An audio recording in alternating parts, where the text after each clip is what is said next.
Hello everyone. आज के इस लेक्चर में बच्चों हम टॉटोमेरिज्म के ऊपर काफ़ी डिटेल में JEE as well as NEET में किस तरह के क्वेश्चंस आते हैं इसके ऊपर डिस्कस करने वाले हैं। तो इससे पहले बच्चों स्ट्रक्चरल आइसोमेरिज्म के अंदर मैंने पोजीशन आइसोमेरिज्म, चेन आइसोमेरिज्म, उसके बाद ring chain isomerism and functional isomerism ये ऑलरेडी मैंने कवर कर दिया है पार्ट 1 एंड पार्ट 2 के अंदर। एंड थर्ड पार्ट के अंदर बच्चों हम अपना लास्ट टॉटोमेरिज्म कंप्लीट करेंगे।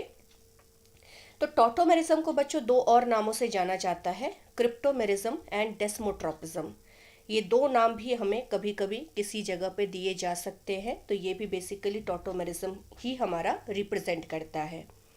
एक्चुअली में टॉटोमेरिज्म में होता क्या है, वैसे तो हम पूरा मैकेनिज्म डिस्कस करेंगे, किस तरह के क्वेश्चंस आप लोगों के आते हैं उसके ऊपर भी हमारा पूरा फोकस होगा। बट ये ध्यान रखिएगा कि आइसोमेरिज्म मतलब ये टॉटोमेरिज्म एक ऐसा आइसोमेरिज्म है जिसके अंदर हम प्रोटॉन को क्या करेंगे, एक एटम से दूसरे एटम पे माइग्रेट कराएंगे। तो बेसिकली यहाँ पे टॉटोमेरिज्म क्या है, it involve migration of proton from one atom to another atom in the same molecule. आपको एक जगह से दूसरे जगह पे प्रोटॉन को शिफ्ट करना है। प्रोटॉन हम किसको कहते हैं बच्चों, H+ को कहते हैं। तो जो H+ है हमारा वो with in the same molecule एक एटम से हटके दूसरे एटम पे चला जाता है, शिफ्ट हो जाता है। नाउ इस आइसोमेरिज्म के अंदर प्रोटॉन को शिफ्ट करने के बाद जो आपको स्ट्रक्चर मिलेगा और जो आपका इनिशियल स्ट्रक्चर है, उन दोनों को हम क्या कहते हैं, टॉटोमर कहते हैं। और जितने भी हमारे टॉटोमर होंगे, जैसे अगर मैं एग्जांपल के तौर पे लेटर से मैं कहती हूँ कि ये एक मॉलिक्यूल है ए, और इस मॉलिक्यूल के अंदर बच्चों मैंने क्या किया, प्रोटॉन को एक जगह से शिफ्ट कर दिया दूसरे जगह पे, और शिफ्ट करने के बाद लेटर से हमें यहाँ पे एक स्ट्रक्चर मिला बी। अब ए और बी जो बच्चों होंगे ये एक दूसरे के साथ डायनामिक इक्विलिब्रियम में रहेंगे, ये दोनों एक दूसरे के साथ इक्विलिब्रियम के अंदर रहेंगे। एंड दूसरी बात, इन ए और बी को हम क्या कहेंगे, एक दूसरे का टॉटोमर कहेंगे। और इस पूरे फिनोमिना को क्या कहा जाता है, टॉटोमेरिज्म कहा जाता है। तो शॉर्टकट में हम क्या समझे यहाँ पे बच्चों, टॉटोमेरिज्म एक ऐसा फिनोमिना है जिसके अंदर with in the same molecule हम प्रोटॉन को एक एटम से हटा के दूसरे एटम पे शिफ्ट कर देते हैं। बट ऐसा नहीं है बच्चों कि अपने आप ही शिफ्ट होती है, सर्टेन मैकेनिज्म्स आर इन्वॉल्व जिसको हम डिस्कस करेंगे आगे जाके। तो प्रोटॉन की शिफ्टिंग एक एटम से दूसरे एटम पे हो जाती है, उसके बाद शिफ्टिंग करने के बाद जो स्ट्रक्चर मिलता है और शिफ्टिंग करने से पहले वाला जो स्ट्रक्चर था आपका बच्चों, ये एक दूसरे के टॉटोमर कहलाते हैं। और डिफरेंट टॉटोमर के बीच में क्या होता है, एक इक्विलिब्रियम आपकी स्टैब्लिश होती है। तो ये आप लोगों को बेसिक चीज़ें हैं जो टॉटोमेरिज्म के रिगार्डिंग ध्यान में रखने हैं। नाउ यहाँ पे देखिए बच्चों, सबसे पहले हम यहाँ पे पूरे इस लेक्चर के अंदर कीटो इनॉल टॉटोमेरिज्म के बारे में डिस्कस करने वाले हैं। एंड जो पार्ट 2 हमारा आएगा टॉटोमेरिज्म का, उसके अंदर हम अदर टाइप के मॉलिक्यूल जहाँ पे टॉटोमेरिज्म्स आपके होते हैं उनके ऊपर भी हमारा पूरा फोकस रहेगा। तो आज का ये जो लेक्चर है पार्ट नंबर 1, उसके अंदर सिर्फ और सिर्फ हम कीटो इनॉल टॉटोमेरिज्म के ऊपर ही हमारा पूरा डिस्कशन होगा। तो बच्चों देखिए, दो तरह के केसेस में हमारा टॉटोमेरिज्म होगा। कंडीशन क्या है, तो कंडीशन आपको ध्यान में रखना है कीटो इनॉल टॉटोमेरिज्म के लिए कि मॉलिक्यूल में एक तो कार्बोनिल ग्रुप होना चाहिए, C+O, ठीक है। और इस C+O से जो डायरेक्टली कनेक्टेड कार्बन है, अगर ये sp3 कार्बन है, C+O से डायरेक्टली कनेक्टेड जो कार्बन है, अगर बच्चों ये sp3 कार्बन है, तो इससे कनेक्टेड जो हाइड्रोजन होगा उसी को हम प्रोटॉन के फॉर्म में शिफ्ट करेंगे। मतलब कंडीशन ये ध्यान रखना है कि फर्स्ट ऑफ ऑल मॉलिक्यूल के पास एक कार्बोनिल ग्रुप हो, और उस कार्बोनिल ग्रुप्स के साथ जो डायरेक्टली कनेक्टेड कार्बन है, एक तो sp3 कार्बन होना चाहिए और उसके पास मिनिमम एक हाइड्रोजन होना चाहिए। अगर हाइड्रोजन नहीं है बच्चों तो टॉटोमेरिज्म नहीं हो पाएगा। जैसे अगर मैं मान के चलिए आपको एक मॉलिक्यूल देती हूँ कुछ इस तरह से, लेटेस्ट से मैंने आपको एक मॉलिक्यूल कुछ इस तरह से दे दिया, तो आप देखिए यहाँ पे क्या है बच्चों, C double bond O group तो है, कार्बोनिल ग्रुप है, लेकिन उससे डायरेक्टली जो कनेक्टेड कार्बन है ये sp3 भी है। इसके पास भी कितने सिग्मा बॉन्ड है, टोटल 4 सिग्मा बॉन्ड है, तो ये भी sp3 है, लेकिन इस कार्बन पे कोई हाइड्रोजन कनेक्टेड नहीं है, तो ये मॉलिक्यूल आपका टॉटोमेरिज्म में पार्ट नहीं ले सकता है। तो ये ध्यान रखना पड़ेगा बच्चों आप लोगों को कि कीटो इनॉल टॉटोमेरिज्म को शो करने के लिए पहला कंडीशन यही है हमारा कि मॉलिक्यूल के अंदर क्या होगा, एक तो कार्बोनिल ग्रुप होगा और उस कार्बोनिल ग्रुप के साथ कनेक्टेड जो कार्बन है वो sp3 होना चाहिए, और उस sp3 कार्बन के पास क्या होना चाहिए बच्चों, मिनिमम एक हाइड्रोजन होना चाहिए, तभी जाके मॉलिक्यूल आपका टॉटोमेरिज्म दिखाता है। सेकेंड थिंग, अब ऐसा जरूरी नहीं है बच्चों कि हर बार आपको ऐसे ही केसेस में टॉटोमेरिज्म देखने को मिलेगा। ऐसा भी केसेस हो सकता है, जैसे मान के चलिए मैंने आपको एक मॉलिक्यूल दिया CH3 is connected to double bonded carbon and this double bonded carbon is connected to carbonyl group. Latest से इस तरह का एक मॉलिक्यूल मैंने आपको दे दिया। अब यहाँ पे देखिए बच्चों, C double bond O group तो है हमारे पास, कार्बोनिल ग्रुप हमारे पास अवेलेबल है। अब उससे जो डायरेक्टली कनेक्टेड कार्बन है बच्चों, ये यहाँ पे sp3 नहीं है, रैदर ये यहाँ पे किस हाइब्रिडाइजेशन के साथ है, sp2 के साथ है। तो हम इस sp2 कार्बन पे लगे हुए हाइड्रोजन को शिफ्ट नहीं कर पाएंगे। तो यहाँ पे बच्चों जो ये हमारा कार्बन है इसी मॉलिक्यूल के अंदर, ये कार्बन हमारा sp3 कार्बन है, ठीक है। अगर sp3 कार्बन एडजेसेंट होगा कार्बन कार्बन डबल बॉन्ड के, ठीक है, अगर sp3 carbon carbon carbon double bond के एडजेसेंट होगा और ये अगर कार्बन कार्बन डबल बॉन्ड किसी सी डबल बॉन्ड ओ से डायरेक्टली कनेक्टेड होगा, तो ये हाइड्रोजन भी हमारा टॉटोमेरिज्म में पार्ट ले सकता है। लेकिन अगर मान के चलिए ऐसा मॉलिक्यूल होता बच्चों, लेट अस से मैं ऐसा कोई मॉलिक्यूल ले लेती, तो यहाँ पे देखिए बच्चों क्या है, ये जो हमारा सी डबल बॉन्ड ओ है उससे डायरेक्टली कनेक्टेड कार्बन के पास क्या है बच्चों, कोई भी हाइड्रोजन है नहीं, ठीक है। अब इससे जो डायरेक्टली कनेक्टेड कार्बन है या फिर ये वाला कार्बन है, इसके हाइड्रोजन को हम टॉटोमेरिज्म में इन्वॉल्व नहीं कर पाएंगे, क्योंकि मैंने कंडीशन क्या कहा आप लोगों को कि उसी sp3 कार्बन के हाइड्रोजन को हम टॉटोमेरिज्म में इन्वॉल्व कराएंगे, जो कार्बन क्या होगा, कार्बन कार्बन डबल बॉन्ड के एडजेसेंट होगा, और साथ साथ में वो क्या होना चाहिए, सी डबल बॉन्ड ओ से आपका ये डबल बॉन्डेड कार्बन कनेक्टेड होना चाहिए, तभी जाके आपका टॉटोमेरिज्म होता है। बट यहाँ पे आप देख सकते हैं कि ऐसा कोई भी केसेस नहीं है, तो इसलिए इसके अंदर टॉटोमेरिज्म आपका बिल्कुल भी नहीं लगेगा। चलिए, तो दो केसेस बच्चों हमने देखे, एक तो हमारा यहाँ पे देख सकते हैं कि ये हमारा पहला कंडीशन है और दूसरा ये कंडीशन है। अब आपको मैं सिंपल सा ट्रिक बताती हूँ जिससे आप डायरेक्टली कीटो फॉर्म को इनॉल फॉर्म में कैसे कन्वर्ट कर पाओगे। वैसे तो पूरा हम मैकेनिज्म भी डिस्कस करेंगे बच्चों, बिकॉज इस पूरे टॉपिक को समझने के लिए आपको मैकेनिज्म बहुत ही अच्छे से समझ में आना चाहिए, तभी आप जाके क्वेश्चंस को अटेम्प्ट कर पाएंगे।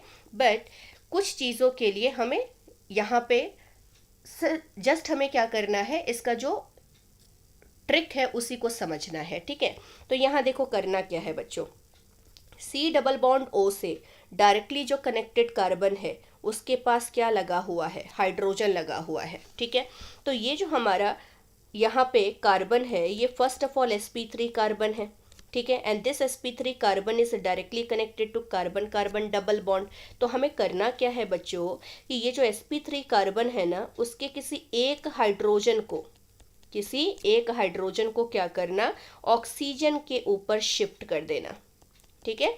ये जो हाइड्रोजन है हमारा sp3 कार्बन से लगा हुआ, उसको ऑक्सीजन पे शिफ्ट कर दो, और जैसे ही ऑक्सीजन पे शिफ्ट करोगे बच्चों, कार्बन की एक वैलेंसी यहाँ पे लॉस हो जाएगी, क्योंकि कार्बन तो टेट्रावैलेंट होता है, उसके तो 4 बॉन्ड होने चाहिए। तो अगर आप एक एटम यहाँ से लॉस करा के उसके एक हाइड्रोजन को ऑक्सीजन पे भेज दोगे, तो कार्बन की क्या हो जाएगी, कार्बन की एक वैलेंसी की लॉस होगी। तो उसकी वैलेंसी को सेटिस्फाई करने के लिए क्या करो, सामने वाला जो डबल बॉन्ड दिख रहा है ना, उसको कार्बन कार्बन के बीच में शिफ्ट कर दो। मतलब मैंने किया क्या है, यहाँ देखिए, ये जो मेरे पास मॉलिक्यूल है उसके अंदर मैंने बस इतना ही किया है कि ये हाइड्रोजन जो था sp3 कार्बन पे लगा हुआ, उसको मैंने भेज दिया ऑक्सीजन के पास, और उसके बाद इन दोनों के बीच में, कार्बन ऑक्सीजन के बीच का जो डबल बॉन्ड है उसको मैंने शिफ्ट कर दिया कार्बन कार्बन के पास। तो इस तरह से एक कीटो फॉर्म हमारा बच्चों किस फॉर्म में कन्वर्ट हो चुका है, इनॉल फॉर्म। इसको इनॉल फॉर्म क्यों कहते हैं, तो बहुत सिंपल सा कंसेप्ट है बच्चों, क्योंकि यहाँ देखिए आपके पास दो तरह के ग्रुप हैं। एक तो डबल बॉन्डेड कार्बन है, कार्बन कार्बन के बीच में डबल बॉन्ड है जिसको हम क्या कहते हैं, ईन कहते हैं। और एक हमारा OH ग्रुप है, और OH ग्रुप हमारा किस तरह का फंक्शनल ग्रुप है बच्चों, अल्कोहल। और अल्कोहल के लिए हम कौन सा सफिक्स यूज करते हैं, ऑल। तो कंबाइंडली मैं यहाँ पे क्या कहूँगी, ईन और ऑल मिलके क्या बनाते हैं बच्चों, इनॉल बनाते हैं। तो जहाँ पे C double bond O group होगा बच्चों, कार्बोनिल ग्रुप होगा, ये हमारे लिए कीटो फॉर्म हो गया। और यहाँ पे कीटो फॉर्म के अंदर आप देख सकते हो कि sp3 कार्बन से लगा हुआ हाइड्रोजन की जब हमने शिफ्टिंग कर दी ऑक्सीजन पे, तो यहाँ पे हमें क्या मिला, इनॉल मिला। ठीक है ना। सेकेंड वाला जो केस देखिए, यहाँ पे देखिए बच्चों, जो C डबल बॉन्ड O है कार्बोनिल ग्रुप, आप देख सकते हैं कि कार्बोनिल ग्रुप के साथ जो डायरेक्टली कनेक्टेड कार्बन है, अब ये sp2 है। ठीक है, तो हम इस sp2 कनेक्टेड कार्बन से लगे हुए हाइड्रोजन को टॉटोमेरिज्म में इन्वॉल्व नहीं करा सकते हैं।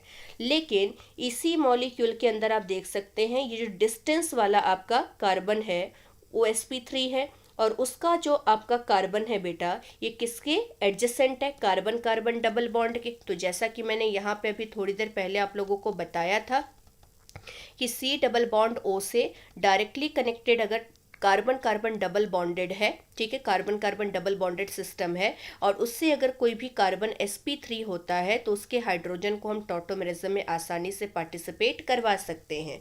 ठीक है, तो हम यहाँ पे क्या करेंगे बच्चों, अब इन दोनों डबल बॉन्डेड कार्बन से जो कनेक्टेड हाइड्रोजन है उनको यूज नहीं करेंगे, रेदर यहाँ पे हम करेंगे क्या, ये जो sp3 कार्बन है उससे कनेक्टेड हाइड्रोजन को टॉटोमेरिज्म में इन्वॉल्व करेंगे। और कैसे करेंगे, ध्यान दीजिएगा, ये जो 3 हाइड्रोजन दिख रहा है उसमें से किसी एक हाइड्रोजन को क्या करना है बच्चों, ऑक्सीजन पे शिफ्ट कर देना है। अब जैसे ही ऑक्सीजन पे शिफ्ट करोगे, ये जो हमारा कार्बन है, लेटेस्ट से मैं इसकी नंबरिंग कर देती हूँ तो आप लोगों को अच्छे से समझ में आ जाएगा। जैसे बच्चों मैंने यहाँ पे फर्स्ट वाले कार्बन से हाइड्रोजन को ऑक्सीजन पे भेज दिया, पहले वाले कार्बन की वैलेंसी यहाँ पे लॉस हो गई। अब उसको तो अपनी वैलेंसी को कंप्लीट कराना है, तो ये क्या करेगा, सामने वाला जो डबल बॉन्ड है उसको अपनी तरफ खींच लेगा। ठीक है, जैसे यहाँ पे सामने वाला बॉन्ड इस 1 और 2 कार्बन के बीच में शिफ्ट हो जाएगा बच्चों, ऐसा करने से कार्बन की तो वैलेंसी, जो थर्ड कार्बन है उसकी वैलेंसी में लॉस आ जाएगी।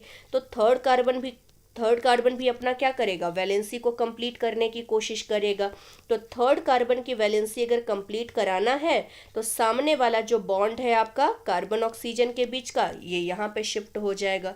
ठीक है, तो हमने पहले कार्बन के हाइड्रोजन को शिफ्ट किया ऑक्सीजन पे, और उसके बाद सभी एटम अपनी अपनी वैलेंसी को कंप्लीट कराने के लिए पाई बॉन्ड की शिफ्टिंग करा देंगे। तो इस तरह से बच्चों जो कीटो फॉर्म है ये दोबारा से इनॉल फॉर्म में कन्वर्ट हो चुका है। तो ये ध्यान रखिएगा बच्चों कि ऐसा हर बार जरूरी नहीं होगा कि C double bond O system से डायरेक्टली कोई sp3 कनेक्टेड कार्बन हो और उसके पास हाइड्रोजन हो। ऐसा भी केस हो सकता है जहाँ पे C डबल बॉन्ड O के साथ carbon carbon double bonded system हो और उससे कोई sp3 कनेक्टेड कार्बन हो, उसके हाइड्रोजन को भी हम क्या करते हैं, टॉटोमेरिज्म के अंदर इन्वॉल्व कर सकते हैं। ये आपको ध्यान में रखना है। अब एक्चुअली में बच्चों मैकेनिज्म क्या है, तो ओवरऑल यहाँ पे 2 तरह के मैकेनिज्म को हम प्रपोज किए हैं। सबसे पहला, एक तो बेस के प्रेजेंस में हम मैकेनिज्म डिस्कस करेंगे और एक हम एसिड के प्रेजेंस में मैकेनिज्म डिस्कस करेंगे। दोनों ही केस में जो हमारा प्रोडक्ट बनता है वो डिफरेंट होता है, मतलब जो मेजर प्रोडक्ट आपका होगा वो डिफरेंट होगा, क्योंकि ये दोनों ही केसेस में आपका जो ओवरऑल मैकेनिज्म होता है बच्चों वो डिफरेंट तरह के यहाँ पे स्पीशीज को जनरेट करता है। अब आपको मैकेनिज्म अच्छे से पहले समझ में आना चाहिए। तो सबसे पहले बच्चों हम यहाँ पे बेस कैटालाइज्ड मैकेनिज्म की बात कर रहे हैं। तो ध्यान दीजिए, बहुत सिंपल सा रिएक्शन है बच्चों। ये मेरे पास एक कीटो फॉर्म है, ठीक है, C double bond O system है हमारे पास, ये कीटो फॉर्म है। सबसे पहले बच्चों मैं बेस के प्रेजेंस में इस मैकेनिज्म को डिस्कस करना चाहती हूँ। तो बेस के प्रेजेंस में क्या होगा, देखिए, अगर मैं डायरेक्टली पहले प्रोडक्ट की बात करूँ तो हम क्या करेंगे, देखो C डबल बॉन्ड O से जो डायरेक्टली कनेक्टेड कार्बन है, ये कार्बन आपका बच्चों कैसा कार्बन है, sp3 कार्बन, और sp3 कार्बन से कनेक्टेड हाइड्रोजन को ही तो हम शिफ्ट करते हैं, ठीक है, अगर वो adjacent to carbon oxygen double bond का हो। तो हम यहाँ पे क्या करेंगे, ये जो 3 हाइड्रोजन दिख रहा है उसमें से एक हाइड्रोजन लेटेस्ट से मैंने इस तरह से दिखा दिया। अब C double bond O R, ये हमारा मॉलिक्यूल है कीटो फॉर्म वाला। अब इसके हाइड्रोजन को ऑक्सीजन पे सेंड कर दो और ये वाला बॉन्ड यहाँ पे शिफ्ट हो जाएगा कार्बन की वैलेंसी को कंप्लीट करने के लिए। तो कार्बन कार्बन के बीच में डबल बॉन्ड और यहाँ पे कार्बन ऑक्सीजन के बीच में सिंगल बॉन्ड रह जाएगा। तो कीटो फॉर्म आपका बच्चों इनॉल फॉर्म में कन्वर्ट हो चुका है। पर एक्चुअली में ये इनॉल बना कैसे, उसको हम डिस्कस करेंगे। एंड पहला मैकेनिज्म हमारा बेस कैटालाइज्ड मैकेनिज्म है। तो देखिए बच्चों, होता क्या है, सबसे पहले ये जो हमारा बेस है, बेस किसको कहा जाता है, बेस ऐसे सब्सटेंसेस को कहा जाता है जो हमेशा एसिडिक हाइड्रोजन पे अटैक करता है। या फिर आप ये कह सकते हैं बेस का काम क्या होता है, अगर बेस आप किसी भी केमिकल रिएक्शन में यूज करते हो तो बेस का काम होता है बच्चों H+ पे अटैक करना। ये कहाँ पे अटैक करता है, H+ पे। मतलब अगर किसी मॉलिक्यूल के पास हाइड्रोजन एसिडिक है तो उस हाइड्रोजन को बेस क्या करेगा, H+ के फॉर्म में रिमूव कर देगा। तो देखिए बच्चों, ये जो हमारा कीटो फॉर्म है, ठीक है, उस पे C डबल बॉन्ड O से जो डायरेक्टली कनेक्टेड कार्बन है, इसको हम अल्फा कार्बन भी कहते हैं। तो अल्फा कार्बन से कनेक्टेड जो हाइड्रोजन है, इसको यहाँ से बेस क्या करेगा, रिमूव कर देगा। अब जैसा कि मैंने यहाँ पे कहा आप लोगों को कि बेस किस तरह से रिमूव करेगा बच्चों, हाइड्रोजन को H+ के फॉर्म में करेगा। अब H+ के फॉर्म में करने का मतलब क्या है, कार्बन और हाइड्रोजन के बीच में कितने इलेक्ट्रॉन हैं, 2 इलेक्ट्रॉन। अगर दोनों इलेक्ट्रॉन बच्चों कार्बन अपनी तरफ ले ले तो हाइड्रोजन को तो कोई भी इलेक्ट्रॉन नहीं मिलेगा। मतलब हाइड्रोजन के ऊपर कौन सा चार्ज होगा, फिर H+ होगा। तो कहने का मतलब ये है कि OH नेगेटिव जब इस हाइड्रोजन पे अटैक करेगा तो कार्बन हाइड्रोजन के बीच का सारा इलेक्ट्रॉन कार्बन अपनी तरफ ले लेगा। क्यों, क्योंकि बेस का काम है हाइड्रोजन को H+ के फॉर्म में हटाना, उसके पास कोई भी इलेक्ट्रॉन नहीं होना चाहिए, इसलिए कार्बन हाइड्रोजन का सारा इलेक्ट्रॉन कार्बन अपनी तरफ ले लेगा। अगर कार्बन अपनी तरफ इलेक्ट्रॉन को ले लेगा बच्चों तो कार्बन के ऊपर किस तरह का चार्ज आएगा, फिर नेगेटिव चार्ज। और पहला जो स्टेप है बच्चों जहाँ पे नेगेटिव चार्ज आपका कार्बन पे जनरेट हो रहा है, ये पहला स्टेप हमारा इस मैकेनिज्म का क्या होता है, स्लो स्टेप होता है। And as you know that कि स्लो स्टेप हमारा क्या होता है बच्चों, रेट डिटरमाइनिंग स्टेप होता है। यही स्टेप हमें डिसाइड करके देगा कि रिएक्शन के अंदर किस तरह की प्रोडक्ट हमारी बनेगी, कौन सा प्रोडक्ट मेजर होगा, कौन सा प्रोडक्ट माइनर होगा, ये सब कुछ डिसाइड यही हमारा स्टेप करता है। तो यहाँ देखिए, ये जो हमारा स्लो स्टेप है बच्चों, इस स्लो स्टेप के अंदर हम क्या देख पा रहे हैं, इस स्लो स्टेप के अंदर जो हमारा कार्बन है उस पे नेगेटिव चार्ज आ चुका है, मतलब एक कार्बन आयन का फॉर्मेशन हो चुका है। और ये जो कार्बन आयन है बच्चों, जैसा कि आप देख सकते हो कि नेगेटिव चार्ज जो कार्बन पे है उस C डबल बॉन्ड O के साथ कॉन्जुगेशन बना रहा है।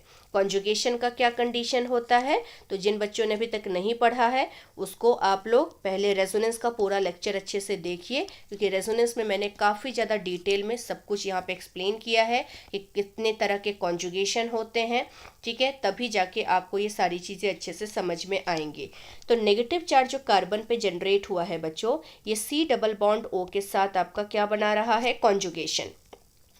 कॉन्जुगेशन के आने के बाद क्या होगा, देखो जब नेगेटिव चार्ज को कॉन्जुगेशन में लेके आ जाएंगे तो कार्बन कार्बन के बीच में बन जाएगा डबल बॉन्ड, और यहाँ पे कार्बन ऑक्सीजन के बीच में आ जाएगा सिंगल बॉन्ड। और जैसा कि आप यहाँ पे देख सकते हैं पाई इलेक्ट्रॉन की शिफ्टिंग हो चुकी है ऑक्सीजन की तरफ, तो oxygen will acquire negative charge. ठीक है, तो एक कार्बन आयन जो यहाँ पे फॉर्म हुआ था स्लो स्टेप में, ये एक रेजोनेंस स्टेबलाइज्ड है बच्चों। और ये रेजोनेंस स्टेबलाइज्ड जो आपका स्ट्रक्चर है उसमें अल्टीमेटली नेगेटिव चार्ज आपका कहाँ पे ट्रांसफर हो जाएगा, ऑक्सीजन पे।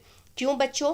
क्योंकि इन दोनों स्ट्रक्चर के अंदर अगर मैं कंपेयर करूं कि किसकी स्टेबिलिटी ज़्यादा है, तो यहाँ पे हम क्या कहेंगे, negative charge on oxygen is much more stable as compare to the negative charge on carbon atom. तो इसीलिए नेगेटिव चार्ज जो कार्बन पे था ये रेजोनेंस की वजह से कहाँ पे चला गया, ऑक्सीजन पे चला गया। इसको हम कहते हैं enolate ion. This is known as enolate ion. और ये जो इनोलेट आयन है बच्चों, ये सेकेंड स्टेप में क्या करता है, जो H2O होता है मीडियम के अंदर, उसके हाइड्रोजन को एब्स्ट्रैक्ट कर लेता है। क्योंकि हाइड्रोजन जो होता है बच्चों वाटर का, वो भी तो एसिडिक नेचर का है। कौन कौन से हाइड्रोजन एसिडिक होते हैं बच्चों? यूजुअली जो ऑक्सीजन से कनेक्टेड है, फ्लोरीन से कनेक्टेड है, नाइट्रोजन के साथ कनेक्टेड है, इनको तो हम एसिडिक हाइड्रोजन कहते ही हैं। लेकिन अदर केसेस में हम कैसे डिसाइड करेंगे कि हाइड्रोजन एसिडिक है या नहीं है? आपको करना बस इतना है बच्चों कि जो भी मॉलिक्यूल है उसके आप H+ को निकाल दो। अगर H+ निकालने के बाद जो कॉन्जुगेट बेस बनेगा, आपका कॉन्जुगेट बेस जितना ज़्यादा स्टेबल होगा, हम कहेंगे कि मॉलिक्यूल के पास हाइड्रोजन उतना ही ज़्यादा एसिडिक नेचर का है। तो एक्चुअली में जो एसिडिटी होती है, ठीक है, एसिडिक स्ट्रेंथ होता है, वो डायरेक्टली प्रोपोर्शनल होता है स्टेबिलिटी ऑफ कॉन्जुगेट बेस। तो यहाँ देखिए, जैसे नेगेटिव चार्ज ऑक्सीजन पे डेवलप हुआ, मीडियम के अंदर जो वाटर के मॉलिक्यूल अवेलेबल हैं वहाँ पे हाइड्रोजन आपके पास प्रेजेंट है ऑक्सीजन के साथ। तो नेगेटिव चार्ज जो ऑक्सीजन पे है बच्चों, ये क्या करेगा, हाइड्रोजन पे अटैक कर देगा। और सिंस नेगेटिव चार्ज हाइड्रोजन को किस फॉर्म में बाहर निकालेगा बच्चों, H+ के फॉर्म में। ठीक है, क्योंकि नेगेटिव तो हमेशा पॉजिटिव को अट्रैक्ट करेगा। तो हाइड्रोजन जो है बच्चों यहाँ पे ये H+ के फॉर्म में बाहर हो जाएगा। और ऑक्सीजन हाइड्रोजन के बीच का सारा इलेक्ट्रॉन कौन ले जाएगा अपने साथ, OH नेगेटिव ले जाएगा अपने साथ। ठीक है, मतलब ऑक्सीजन अपनी तरफ खींच लेगा। तो इस तरह से फाइनली हमें क्या मिला बच्चों, एक इनॉल मिला। तो ये हमारा ओवरऑल रिएक्शन है जो कि बेसिक मीडियम के अंदर होता है।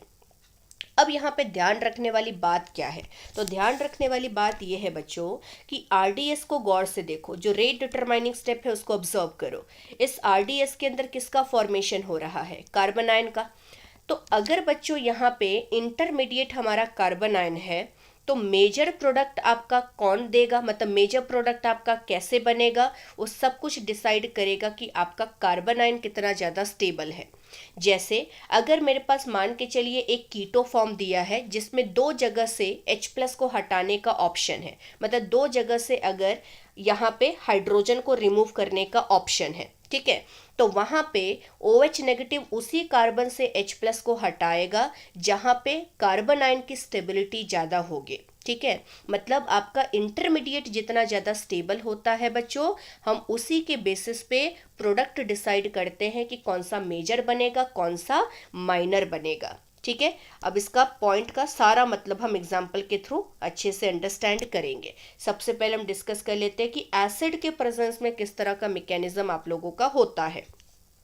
तो बेसिक में बच्चों इतना ही ध्यान रखना है आप लोगों को एग्जाम के लिए कि बेसिक मीडियम के अंदर हम ये ध्यान रखेंगे कि major product is always formed through the most stable intermediate, and since intermediate is carbon ion in case of base catalyzed mechanism, तो हम देखेंगे कि जहाँ पे कार्बन आयन ज़्यादा स्टेबल बनेगा उसी के वजह से हम मेजर प्रोडक्ट बना पाएंगे।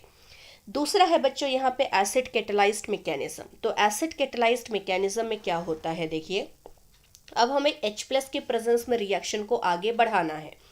तो जैसे यहाँ पे देखो ये हमारा कीटो फॉर्म है, ठीक है। अब इस कीटो फॉर्म के अंदर ऑक्सीजन के पास क्या है बच्चों, लोन पेयर। अब ये लोन पेयर क्या करता है, सिंस मीडियम हमारा एसिडिक है तो इसका मतलब मीडियम के अंदर H+ का कंसंट्रेशन होगा, H+ के आयन काफ़ी ज़्यादा होंगे। तो ऑक्सीजन का जो लोन पेयर है ये क्या करता है, H+ के साथ बॉन्ड बना लेता है। अब कैसे बॉन्ड बना होगा बच्चों, तो काफ़ी सिंपल सा लॉजिक है। C डबल बॉन्ड O है, ऑक्सीजन के पास है लोन पेयर, ठीक है, और यहाँ पे सामने हमने रखा H+। अब देखो, एक एटम है जिसके पास इलेक्ट्रॉन पेयर है देने के लिए, और दूसरा है जिसके ऊपर पॉजिटिव चार्ज है, मतलब इसके पास कोई भी इलेक्ट्रॉन नहीं है, ठीक है। तो ऑक्सीजन और हाइड्रोजन के बीच में बॉन्ड कैसा बनेगा बच्चों? डेटिव बॉन्ड बनेगा। कैसा बॉन्ड बनेगा? डेटिव, क्योंकि डेटिव के अंदर क्या होता है? एक डोनर होता है बच्चों, और एक बॉन्ड हमारा, एक एटम हमारा डोनर होता है और एक एटम हमारा एक्सेप्टर होता है। डोनर का काम होता है इलेक्ट्रॉन को देना, एक्सेप्टर का काम होता है इलेक्ट्रॉन को सिंपली एक्सेप्ट कर लेना, ठीक है। अब डोनर जब इलेक्ट्रॉन को डोनेट कर देता है तो उसके ऊपर कौन सा चार्ज आता है? Positive charge. और एक्सेप्टर जब इलेक्ट्रॉन को एक्सेप्ट कर लेता है तो उसके ऊपर आता है माइनस चार्ज। अब गौर से देखिए, ये हमारा कार्बोनिल ग्रुप था जिसके पास था लोन पेयर। उसने क्या किया? H+ के साथ बॉन्ड बनाना शुरू किया, मतलब ये अपना लोन पेयर क्या करेगा? H+ को डोनेट करेगा। तो डोनर जो है बच्चों ऑक्सीजन, इसके ऊपर आ जाएगा पॉजिटिव चार्ज, जैसा कि मैंने यहाँ कहा।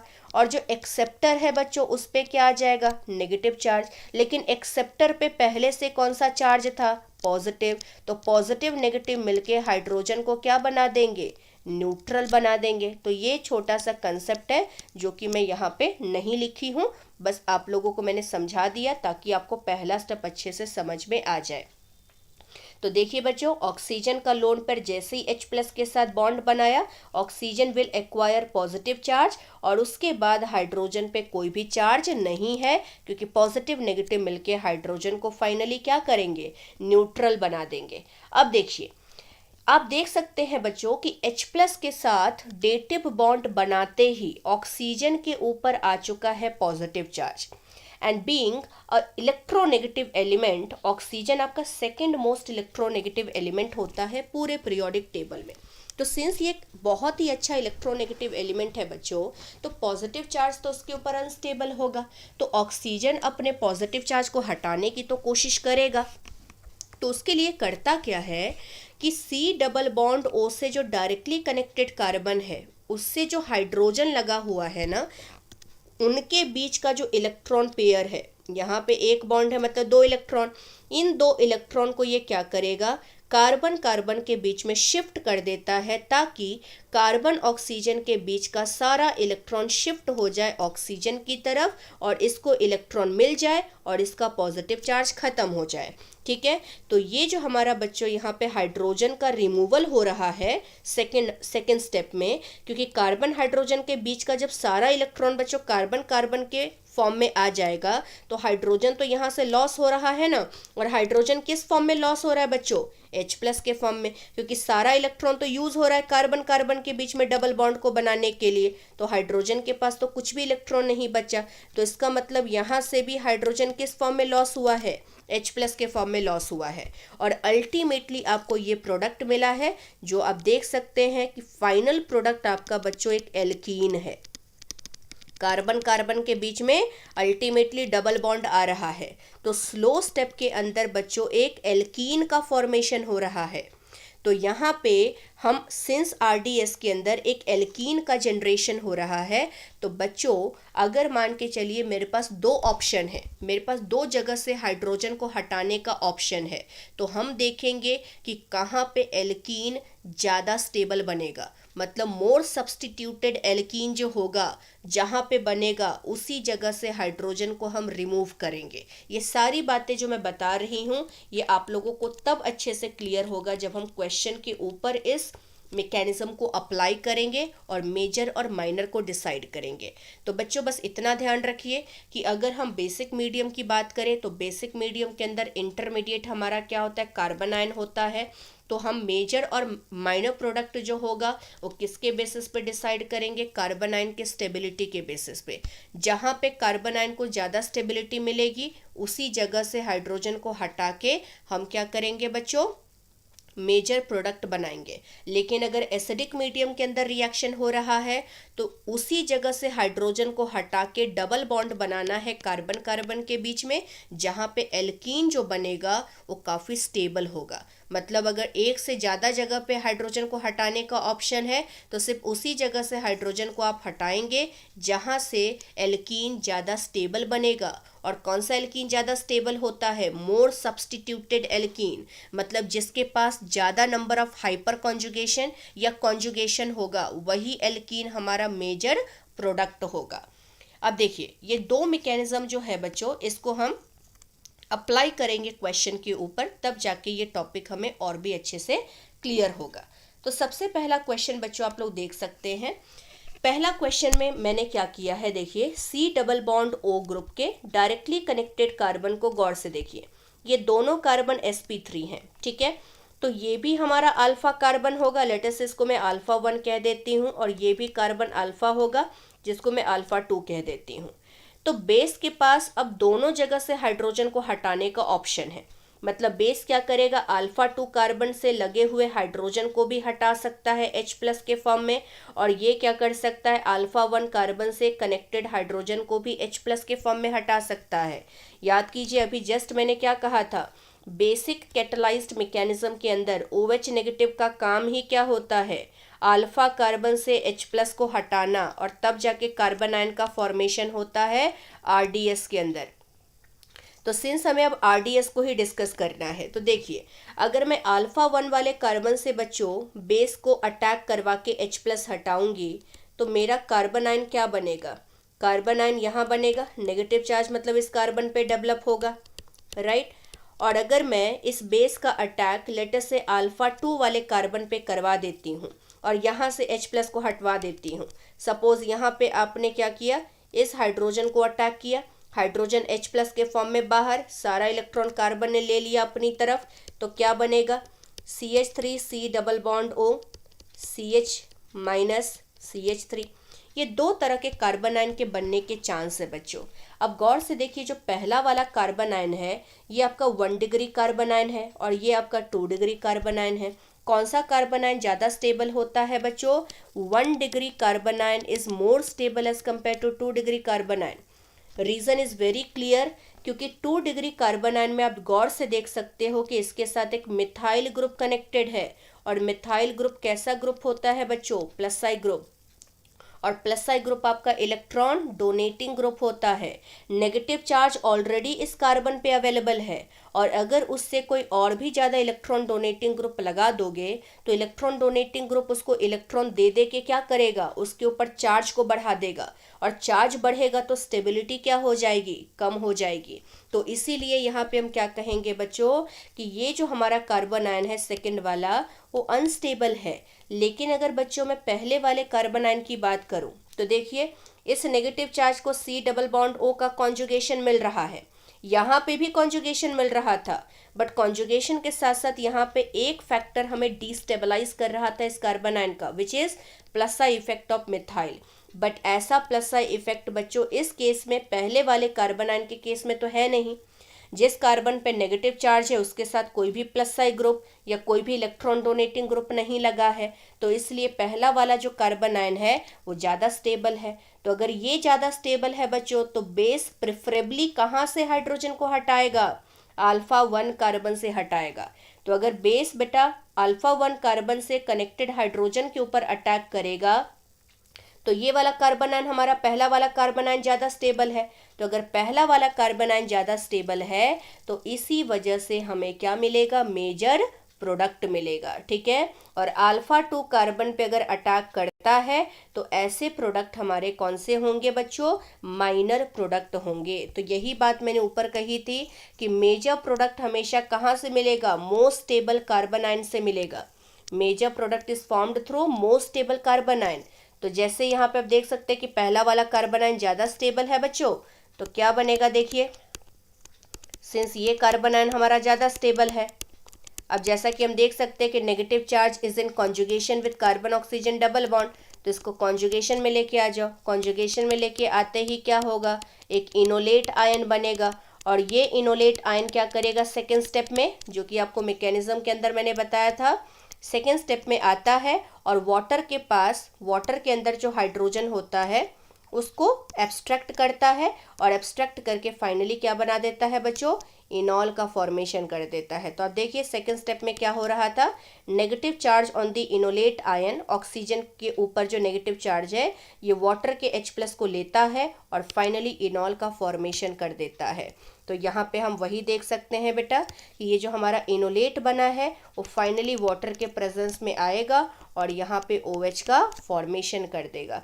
तो ये हमारा बच्चों मेजर है और ये वाला प्रोडक्ट हमारा माइनर है। ये प्रोडक्ट कहाँ से बना है, जब बेस ने अल्फा 2 कार्बन से हाइड्रोजन को हटाया था। और ये प्रोडक्ट कब बना, जब अल्फा 1 कार्बन से हटाया था।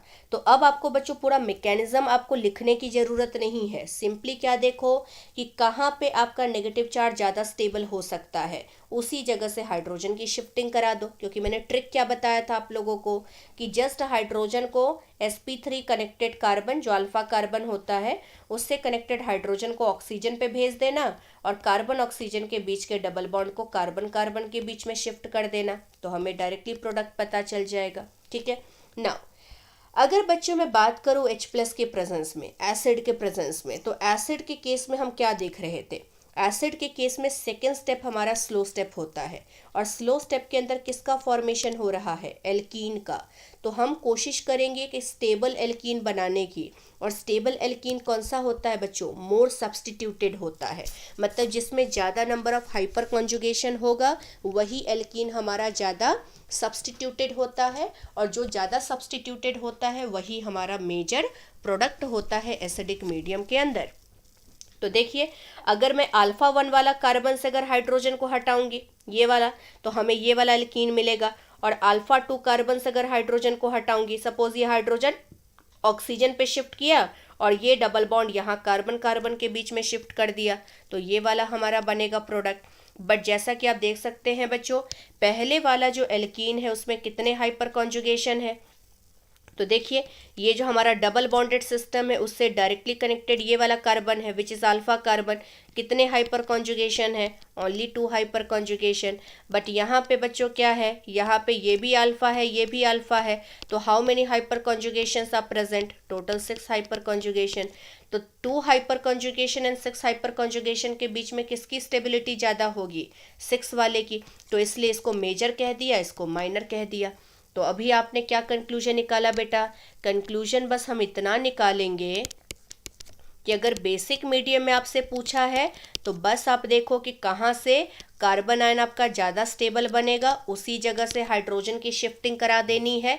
ठीक है, और अगर हम एसिडिक मीडियम के अंदर देखेंगे बच्चों, तो जहाँ पे एल्कीन को ज़्यादा नंबर ऑफ हाइपर कॉन्जुगेशन या कॉन्जुगेशन मिलेगा वही प्रोडक्ट हमारा मेजर होगा। बस 2 लाइन में हमने कंक्लूजन निकाल दिया दोनों के मैकेनिज्म को लेके। सेकेंड क्वेश्चन देखिए, इसके अंदर हमें टॉटोमेरिज्म कराना है बच्चों। सबसे पहले अगर बेसिक मीडियम की बात करें तो देखो C डबल बॉन्ड O है, इससे डायरेक्टली कनेक्टेड ये भी कार्बन है ये भी कार्बन है। ठीक है, ये भी अल्फा कार्बन है ये भी अल्फा कार्बन है और दोनों के पास एक एक हाइड्रोजन तो है ही। ठीक है, लेटेस्ट से इसको मैंने अल्फा 1 कह दिया बच्चों, इसको अल्फा 2 कह दिया। तो एक बार अल्फा 1 से हम शिफ्ट करा देंगे, सपोज इस हाइड्रोजन को ऑक्सीजन पे भेज दिया, जो ट्रिक बताया तो उसके हिसाब से कर रही हूँ मैं। तो हाइड्रोजन को ऑक्सीजन पे भेज दिया और ये वाला बॉन्ड यहाँ पे चला आया, तो कौन सा प्रोडक्ट बनेगा, ये वाला प्रोडक्ट बनेगा। और अगर इस हाइड्रोजन को मैं लेके जाऊंगी, सपोज मैंने क्या किया, इस हाइड्रोजन को ऑक्सीजन पे भेज दिया, तो ये वाला बॉन्ड यहाँ पे शिफ्ट हो जाएगा, तो कौन सा प्रोडक्ट बनेगा, ये वाला प्रोडक्ट बनेगा। चाहे एसिडिक मीडियम की बात करें या बेसिक मीडियम में, प्रोडक्ट तो यही दोनों पॉसिबल हैं, लेकिन मेजर और माइनर का डिफरेंस आ जाता है because of the differences in mechanism. First of all I am talking about basic medium बच्चों। तो बेसिक मीडियम के अंदर हमने क्या देखा, कार्बन आयन की स्टेबिलिटी। अब लॉजिक लगाइए बच्चों कि अगर यहाँ से H+ को बेस ने हटाया होगा तो नेगेटिव चार्ज यहाँ डेवलप होगा, और अगर यहाँ से हटाया होगा तो नेगेटिव चार्ज यहाँ डेवलप हुआ होगा। जिस कार्बन पे इथाइल लगा है अगर वहां पे नेगेटिव चार्ज, मतलब अल्फा 2 कार्बन से अगर बेस ने हाइड्रोजन को हटाया होगा तो नेगेटिव चार्ज को plus I effect of ethyl group की वजह से क्या मिलेगी, डिस्टेबलाइजेशन। लेकिन अगर हम अल्फा 1 कार्बन से लगे हुए हाइड्रोजन के ऊपर अगर बेस अटैक करेगा तो नेगेटिव चार्ज को कोई भी डिस्टेबलाइजेशन नहीं मिल रहा है। कहने का मतलब है कि ये हमारा कंपाउंड था, ठीक है, हमने यहाँ से हाइड्रोजन हटाया लेटर से, तो नेगेटिव चार्ज यहाँ डेवलप हुआ, तो ये नेगेटिव चार्ज को सी डबल बॉन्डों का कॉन्जुगेशन मिल रहा है। लेकिन अगर बच्चों यहाँ से H प्लस को हटाया होता तो नेगेटिव चार्ज को सी डबल बॉन्डों का कॉन्जुगेशन तो मिल रहा है, लेकिन साथ साथ में इथाइल का प्लस आई इफेक्ट क्या करेगा, नेगेटिव चार्ज को डिस्टेबलाइज करेगा। तो इसीलिए कार्बन आयन ज़्यादा स्टेबल कौन से कार्बन पे है बच्चों, अल्फा 1 पे। तो ये वाला प्रोडक्ट हमारा मेजर होगा और सेकंड वाला माइनर होगा। लेकिन अगर एसिडिक मीडियम की बात करें बच्चों, तो एसिडिक मीडियम में हमें क्या देखना है, उसके अंदर हाइपर कॉन्जुगेशन किसके पास ज़्यादा है उसको कंसिडर करना है। तो जैसे देखो इस प्रोडक्ट की, इसमें कितने हाइपर कॉन्जुगेशन है, इस कार्बन पे 2 हाइड्रोजन और इस कार्बन पे क्या होगा, 1 हाइड्रोजन, मतलब टोटल कितने हाइपर कॉन्जुगेशन है, ओनली 3 हाइपर कॉन्जुगेशन। लेकिन अगर मैं इसकी बात करूं बच्चों, तो इथाइल को लेटर से मैं एक्सपैंड कर देती हूँ CH2CH3 में। तो अब देखो ये वाला कनेक्टेड कार्बन है, ये कनेक्टेड कार्बन है और ये कनेक्टेड कार्बन है। टोटल कितने हाइड्रोजन है, यहाँ 2, यहाँ 2 और यहाँ 2, टोटल 6 हाइपर कॉन्जुगेशन। तो which one is more stable बच्चों, ज़्यादा सब्सटीट्यूटेड कौन सा है, फर्स्ट वाला प्रोडक्ट। तो एसिडिक मीडियम में फर्स्ट आपका मेजर होगा बेसिक मीडियम।